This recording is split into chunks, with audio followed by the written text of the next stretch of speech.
Hello, welcome to the Gary Dunn Show for September 18th, 2018. I'm your host, Gary Smith, and on today's show, we're going to talk to Coach Dunn about this past weekend's road victory at Shippensburg, and then we're going to break down everything in the PSAC, and then we're going to look at this upcoming week's opponent, the Edinburgh Fighting Scots. But first, Coach, I had a big smile on your face, and I can think I'm going to deduce there's two reasons: big win on the road and last road game for a while. Yeah, so two big smiles. Exactly. Really happy with our guys. They played extremely well, and then obviously a chance to come back and play at Adamson Stadium. I think we, as a staff, looked at it. 7 of our last 8 games, dating back to last year, have been on the road. So it's going to be great to be home and play in front of our fans and kind of get into that home game routine.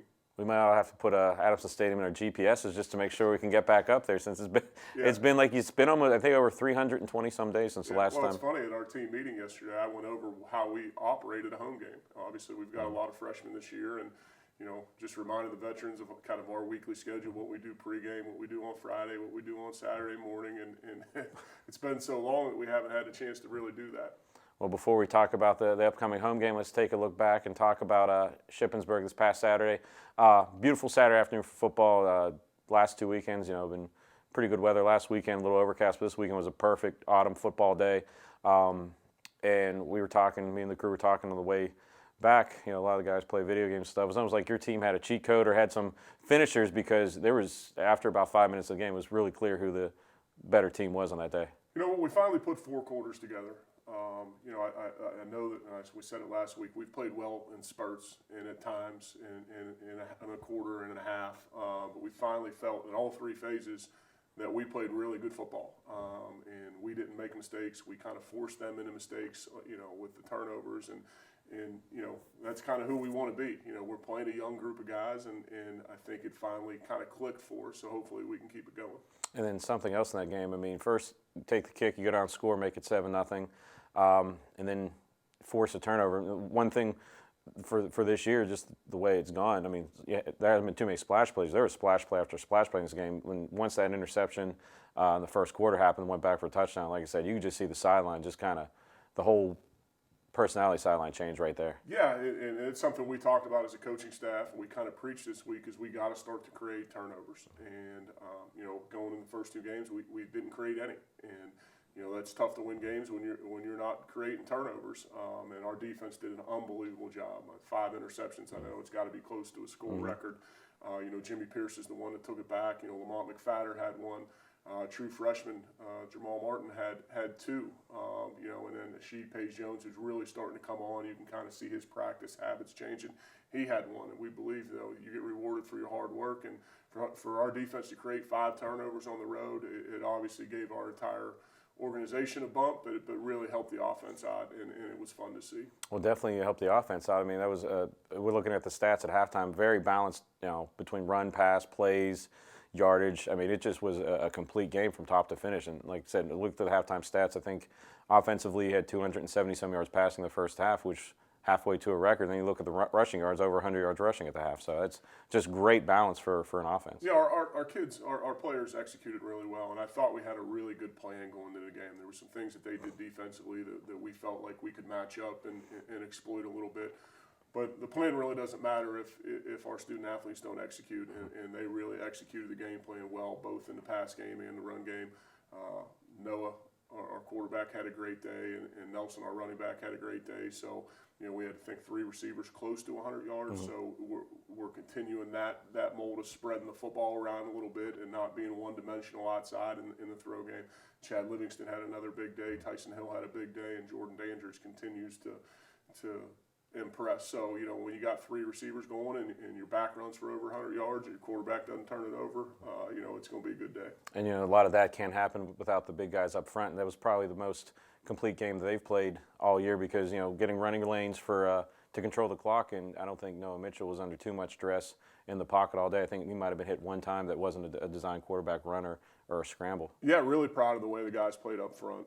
I thought going into the game they have 2 of the premier defensive ends in the league, really. They're both returning all-conference type kids. Number 47, their right defensive end, had a heck of a game the week before. I think he had 2 or 3 sacks, got a couple holding calls, created a turnover.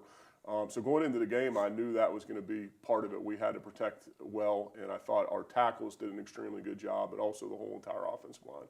I tell you what, it was a big crowd on Saturday. It was their family day, and how satisfying is it as a player and a coach to be able to go out there and pretty much silence a big crowd because they were on their hands. The only sounds pretty much on that home sideline for a good part of that game was the band playing every once in a while. But I mean, it just almost like the wind was taken out of that sails in front of a big, like I said, family day crowd on the road. Yeah, we jumped on them early and kind of took that out. But I tell you what, our crowd was phenomenal. You know, we obviously have a lot of parents that follow us, but we had some administrators that Dr. Bruce Barnhart was in the stands, and a lot of administrators, and then we had some alumni come back from out in that area. So that was good to see, and we finally, like I said, played those 4 quarters and gave our folks something to cheer about the whole game. So, happy with their effort. When I talked to them on Monday, I told them that's kind of the expectations. And I told them I'm not proud of you because that's what we expect from you. So we're back to work. Had a good workout good meetings yesterday. Good workout last night under lights, and we got a big day today. Today's going to be a big day for us. Well, before we look forward to this upcoming week's opponent, let's put the bow on Shippensburg's game. Let's take a look at the highlights from this past weekend's game at Seth Gross Stadium. And after the break, special little video package since we don't have any highlights from Edinburgh last year because it was done by Sports Fever, but Rondinlo Day did a time lapse of the game with still images from this past Saturday. So enjoy, and you're watching the Gary Dunn Show right here on CUTV.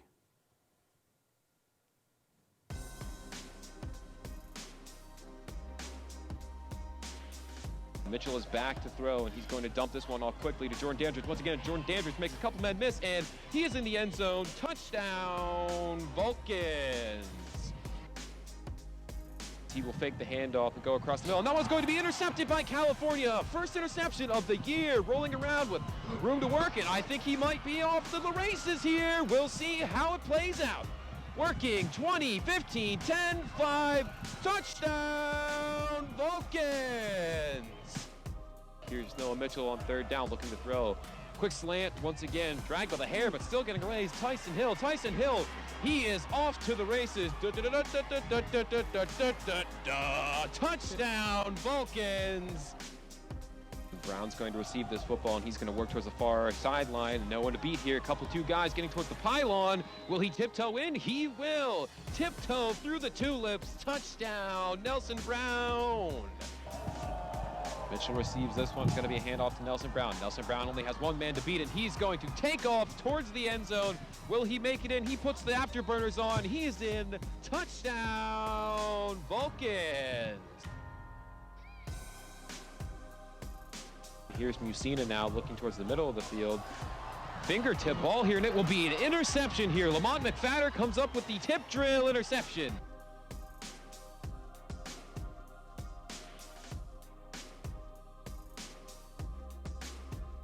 Noah Mitchell will keep this one and run right up the middle. He will find his way into the end zone on the quarterback keep. Touchdown, Vulcans. You see him with a jump throw here, and we've got another interception on the day. Moving towards the near sideline. One man to beat, it's Musina, putting his head down. Also Brooks with the handoff to Jalen Bell. Jalen Bell towards the far sideline, and he will spin right on into the end zone. Mark it down, another touchdown for the Vulcans.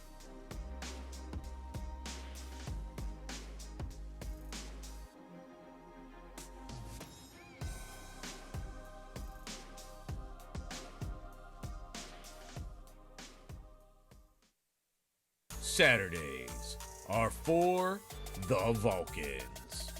At Ohio Dominican, at Kutztown, at Shippensburg, home versus Edinburgh, Coldbowl versus IUP, at Clarion, Homecoming versus Gannon, at Mercyhurst, home versus Slippery Rock, at Seton Hill, home versus Westchester. Catch all the action live on CUTV and WCAL.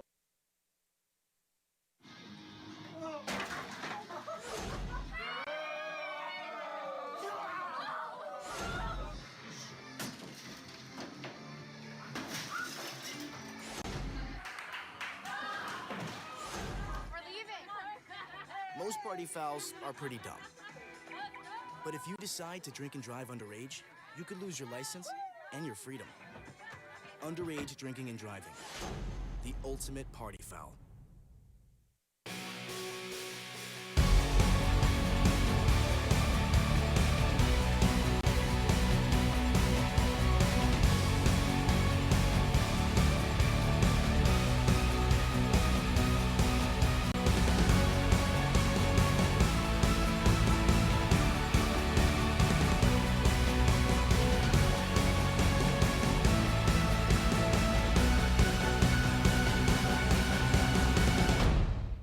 California University of Pennsylvania athletics has a long tradition of excellence on the playing field. In the classroom and in the community. The Athletics Day of Giving supports excellence in Cal U athletics. And its success begins with you. We need your help to reach our fundraising goals in support of athletic scholarship. Student athletes need your help. Our student athletes have a higher academic success rate than the national average. More than half of our student athletes have a GPA of 3.0 or higher. Our student athletes are constantly recognized as successful in our conference and at the national level.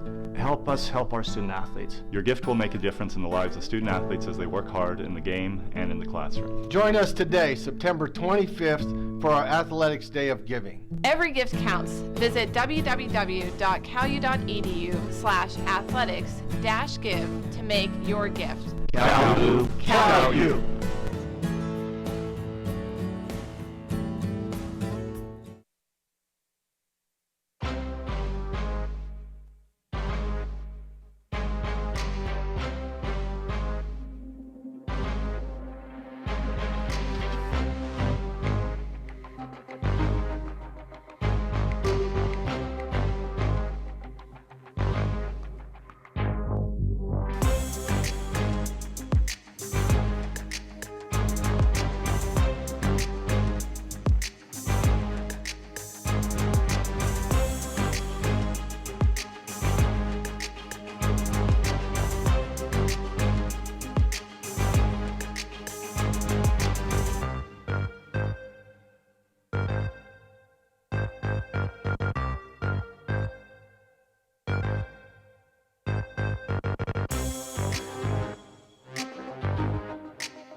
Welcome back to the Gary Dunn Show right here on CTV. Thanks, Dylan Goday, for putting together that time lapse of Saturday's game at Shippensburg. But, Coach, like it is in the PSAC, the calendar never stops, so can kind of think about that game and forget about it. Probably. When do you put the Saturday game out of your mind? Is it Saturday as soon as the whistle and start looking at next week, or do you give yourself a little bit of time to? Sunday about 1 o'clock. Okay. You know, we come in as a coaching staff on Sunday morning and watch the game film and you know, figure out what we've got to correct, what we got to do better, and by about 1 o'clock we're done with that, and we're on to breaking down the next opponent. So, you know, the losses stay with you all week, and you get to enjoy the wins for about 24 hours, maybe a little under 24 hours, and then you move on to the next one. And the next one is Edinboro. Finally, we said at the top of the show, a home game. And Edinboro is a team that's been putting up points so far this year. What have you seen on film that in the scouting so far? Yeah, really explosive team. I think they've got great balance on offense. They got one of the premier tailbacks in the league. They're rushing for just under 200 yards a game. Throwing the ball extremely well, throwing for probably 260. So, you know, they're right there around 460 yards of total offense. Probably could be more. You know, they were in some blowout games early, so I'm sure they rested some of their starters and played some of their young kids. Very explosive offense, got one of the premier receivers, return guys in the league, got a great tailback, quarterback's managing the game really well. They're explosive offense. I think they're scoring 46 points a game right now, so we're going to have our hands full. Very, very well coached offense. You flip it over to the defense, and experienced group. I think they've got 8 seniors or 8 redshirt juniors, seniors, 4-year kids in the program. Very, very talented on the back end. I think that's probably the strength of their defense, what I see on film. 2 really good corners, 2 really good safeties. They do a lot in the blitz game to apply pressure because they trust those guys on the back end to cover. So, we're going to have our work cut out for us. It's a big rivalry game. The last couple of years we've had success, but they're a program that's on the rise. I think they've won 7 games. First year they won 9. I was here, they won 9. I think last year they won 7 or 8. So, it's going to be a tough test. Yeah, and this is serious. You mentioned a rivalry game. A lot of fans might say, "Oh, when's the IUP game? When's the Slippery Rock game?" But if you want to look at like games that are just entertaining, Kyle Edinburgh has always been an entertaining game. I mean, there's been a couple blowouts, one or the other through the years, but last couple years, a lot of points have been scored.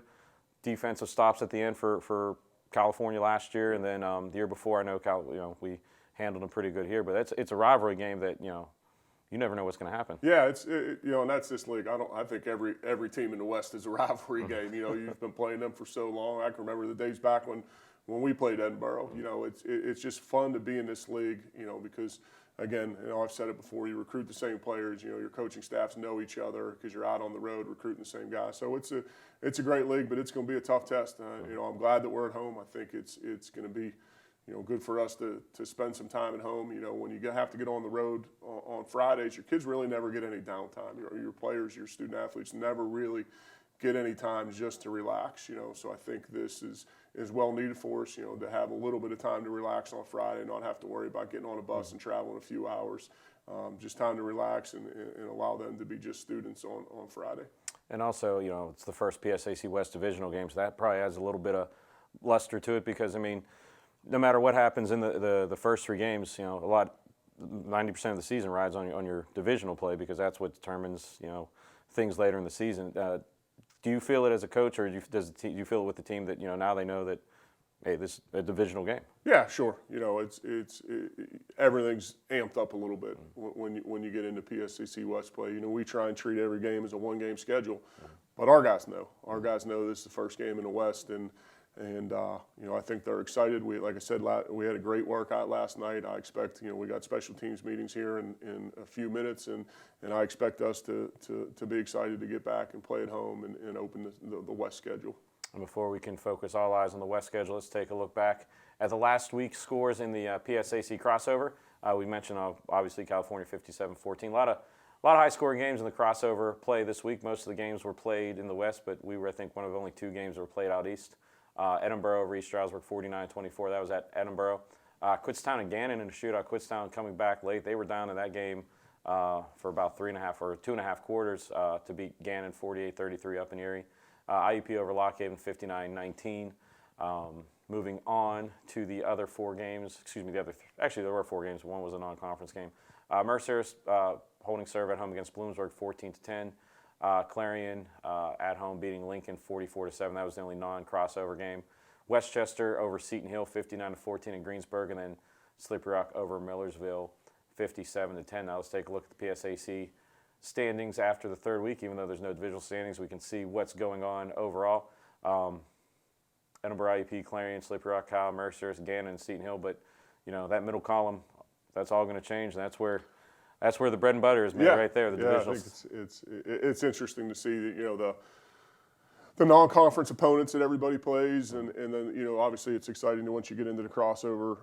But really, it's all about the West, and these next how many ever weeks are going to determine where you stand, and we're excited to get it rolling. Now let's take a look at very quickly over the PSAC East. Kutztown and Westchester undefeated. Shippensburg was handed their first loss, courtesy of your team this past Saturday. Then Bloom, East Stroudsburg, Lock Haven, and Millersville.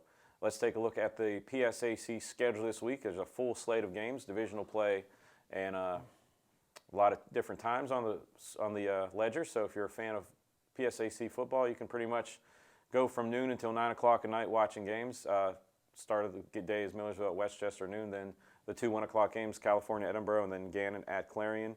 Lock Haven at East Stroudsburg, Mercer at Indiana.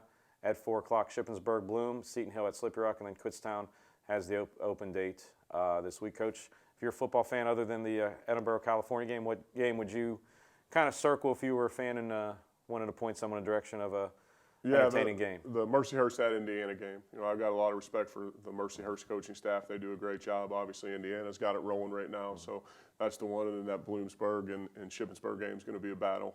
Two very similar teams. We're actually watching Bloomsburg right now, their game against Edinburgh. So they've got a good club, and those are the two, other than the Cal U Edinburgh game that we're excited about. And that's the one everyone should be excited about. And since it's finally a home game, there's no excuse not to go to Adamson Stadium. 1 o'clock will be the kickoff. Coach has assured me it's going to be about 65 degrees and sunny. No wind, no chance of rain. Looks like great weather, right? Perfect football weather. Perfect come out to get the students out there tailgating a little bit. Come out and watch the football, the Vulcans, and support us. We appreciate it. And I'm very excited to see the tailgate because, like you said, fan support on the road has been tremendous at Shippensburg, and we pulled in on Saturday. You know, I probably counted 5 different parking lots with 5 different Caillou tailgates, so I can't imagine see what it's going to be like Saturday at Adamson Stadium. It's going to be nice to see those grills and flags going. Yeah, our parents are doing a great job tailgating. The last couple of weeks, we've had to hustle them out of the parent tailgates to get on the bus so we can get home. I'm going to have to talk to some parents about maybe shutting that tailgate down a little bit early. Those guys go over and eat after the game, and then we give them a post-game meal too. So we got to do it a little bit quicker, I guess. But we're excited. You know, anytime we can come back home and play, and it's going to be great weather. You know, we want the students out. We want your support, and you know, it should be exciting. And that game, as mentioned, is 1 o'clock at Adamson Stadium. If for some reason you can't be there, if you have a doctor's note, no excuses. Okay, coach says no excuses, so be there at Adamson Stadium. But just a side note, we'll be on the PSAC network. CUTV will have the feed, and then WCAL will be on its app. You can download that on Radio FX and listen wherever you can get internet service. But as Coach said, there's Family Day as well. A lot of programs, there's a lot going on. Yeah, a lot going on campus. But you know, have your parents come and brothers, sisters, bring everybody with you. Yeah, make sure you wear red and black because all the support and all the noise can get us appreciated. And Coach, good luck this week, and we'll see you next Tuesday. And yeah, like I said, hopefully it'll be a beautiful day on Saturday. Appreciate it. Looking forward to it. So that for Coach Dunn, I'm Gary Smith. You've been watching the Gary Dunn Show right here on CUTV. We'll see you Saturday at Adamson Stadium.